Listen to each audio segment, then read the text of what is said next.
Layo ka lang dito eh. Nagpapaandar ka na? Sa dinami-dami ng tao rito, kapatid ko pa tinalo mo?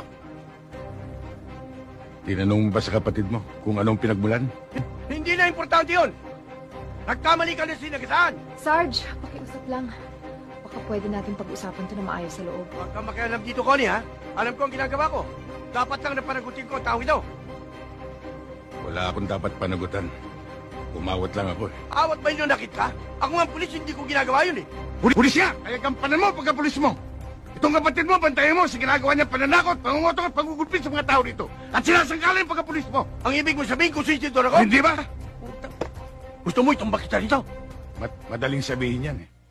Pistolet.